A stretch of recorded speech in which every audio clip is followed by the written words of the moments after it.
Kia ora, good evening. New Zealand Aluminium smelter is looking to cut more jobs as it tries to return to viability. The company has announced it's proposing to reduce its maintenance function by 31 roles. There are 42 vacant roles on site that could potentially be used as redeployment options, and affected employees will be redeployed to other roles wherever possible. The proposal aims to increase efficiencies and cost savings in the maintenance area. The smelter continues to lose money, with the economy and low aluminium prices being blamed. It accounts for 10.5% of Southland's GDP each year. Fonterra Chief Executive Theo Spearings said this afternoon there would be a broad investigation into the botulism contamination scare as the company resolves to not let it happen again.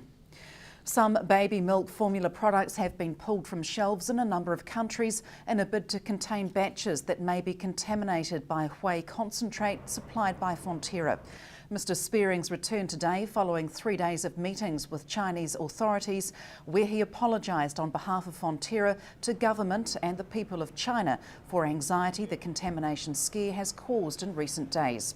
China, a key market for Fonterra, has placed temporary suspension on all Fonterra's whey products, while Russia has imposed a total ban.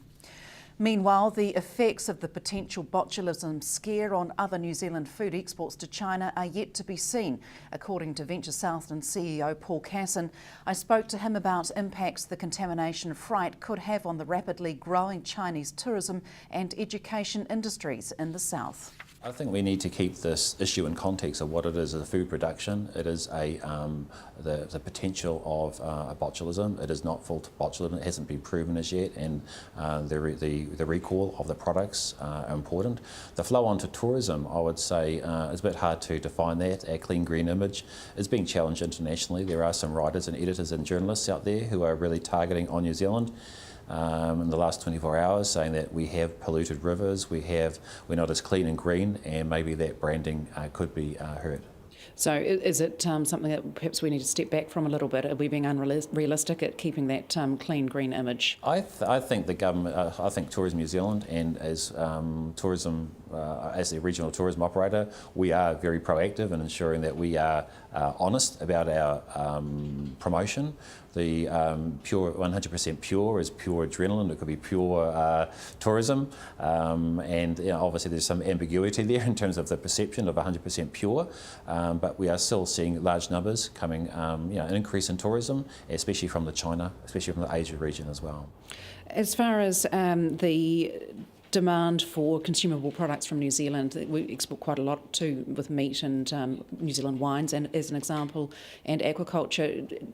Is there a concern that flow-on effect might have an impact on those markets as well? I think with any food commodity there is an issue, and I think New Zealand has been very proactive and very open, and I think that will be seen as very encouraging for countries. We haven't hidden anything, and I think that's the important thing here, that our exporters and our buyers, international buyers, will say, well, New Zealand has been honest. We've actually put a structure in place. We have identified, we have recalled. The flow on to meat, wine, there could be a question in that, but I would say that if we address this correctly and is done well, then we will still maintain our credibility within the sector. Reforms of New Zealand's workplace health and safety system were announced today. Labour Minister Simon Bridges says the Working Safer package represents a major change in the approach to meet the target of reducing the workplace injury and death toll by 25% by 2020. Changes include an overhaul of the law, a focus on high-risk areas, stronger focus on occupational harm and hazardous substances, and better coordination between government agencies. Mr Bridges says the reforms are the legacy owed to the Pike River families, the families of the 75 people killed each year in workplaces, and the estimated 600 to 900 who die annually from long-term effects of occupational disease. Invercargill is now home to the country's best fire appliance driver, with volunteer firefighter Jesse Wilcox being named New Zealand's top driver at the recent United Fire Brigades Association Drivers' Challenge. The Invercargill man has been a volunteer firefighter for more than 10 years and has entered the competition several times before. It's believed to be the first time Invercargill has held the Supreme Award. Senior Station Officer Les Costigan says winning the event was a difficult challenge and a lot of work went in. 4 Invercargill firefighters competed in the event, and Mr Costigan says they all did well. Jessie says driving a fire appliance is similar to driving a truck. Yeah, the appliances are pretty easy to drive really. If you've got a bit of a truck driving background, that makes it a bit easier. They weigh about 10 tonne and they carry about 1 to 2 tonne of water on them. And how much work went in ahead of the competition? I'd competed previously 7 times. Done a bit of study, and there's a theory component to the day, so I had a bit of a swat up on road code questions and fire service questions and just things you need to know about being a good driver. The previous competitions had helped get me to where I needed to be, I think. Did you think you'd win? I wanted to win, definitely. Once I knew I had a pretty good day. I'd scored pretty good in all the classes, and there's 10 events, and I knew I was right up there. Once I read 3rd place out and 2nd place, I thought, could this be me for number 1? And I read out Invercargill, position number 1 in my name, so I was pretty happy, yeah. And do you plan to go back to defend your title? I think it'd be rude if I didn't turn up again and try and keep the trophy in the mainland and where it belongs. Stay with us. After the break, government announces its policy for earthquake-prone buildings.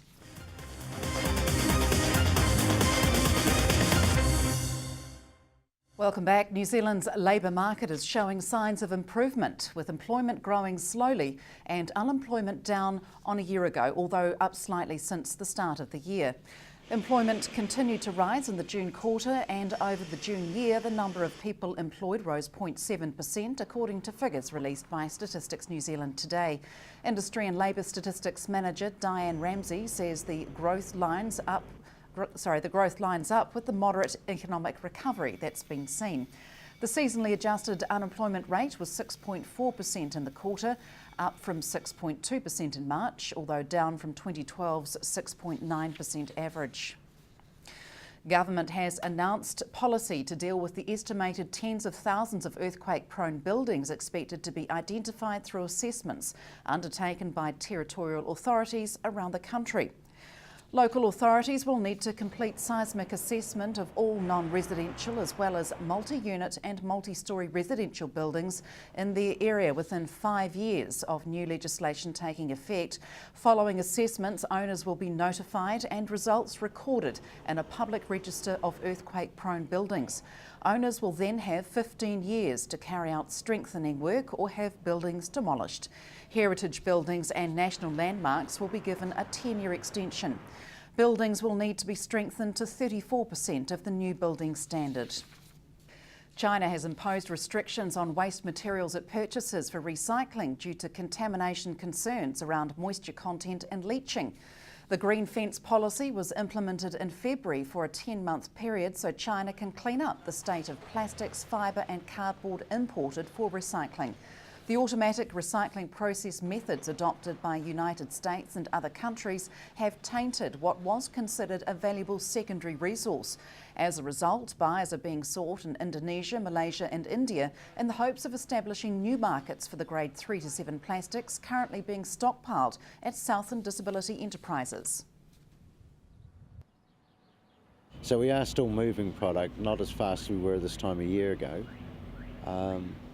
The prices are still well down on what they used to be. We're selling 400 tonnes more than we did the previous year and banking over $100,000 less. So, yeah, much more, and we're going to have to pay for them to take it off us.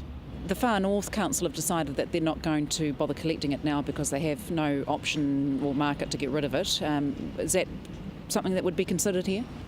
I think long term we would have to if the costs to dispose of are going to be too much, and it may be that we have to pay $30 or $40 a tonne to the buyers to take it, as opposed to paying for it to go to landfill, which is probably a better option. But yeah, I think I'm going to need to sit down with the council in the next 2 or 3 months if the situation doesn't improve.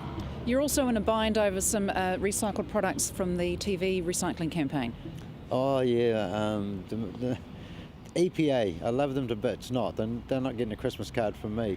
they've declared that the brominated flame retardant that is in some TV casings and computer casings is a nasty chemical. And yeah, I would agree with that. There's nothing wrong with taking it and melting it down and turning it into fuel. We're too small. We're a pimple in a giant ocean. We're not big enough as a country. We don't produce the volumes to have a pyrolysis system where we're melting down the plastics and turning it into green diesel. So we've got to find a country that can take it and do that. I'm holding out for Hong Kong in 2015, but in the meantime, I've got to dump it, and I've got a truckload now that's going to cost me around $3,500 to go to Kings Bend. So your other option is to store it until there becomes a market for that product? That's right. So if I can find some cheap storage place, then maybe that's the answer. Car sales saw an across-the-board rise in July, with used imports and new vehicles seeing their strongest month in almost 6 years. According to the Motor Trade Association, every sector of the market saw growth last month compared to 2012, with used import cars leading the way. Used import car sales rose 45% on last July, and for the year to date are up 25%, while new car sales were 9% ahead of July 2012, and for the year to date are up 5%. MTA spokesman Ian Stronach says favourable buying conditions and steadily improving choice is helping the used import industry to meet pent-up demand. And that's all from the news team. Coming up in sport, former English county cricketer Kevin Cooper reviews the last Ashes test. Good evening.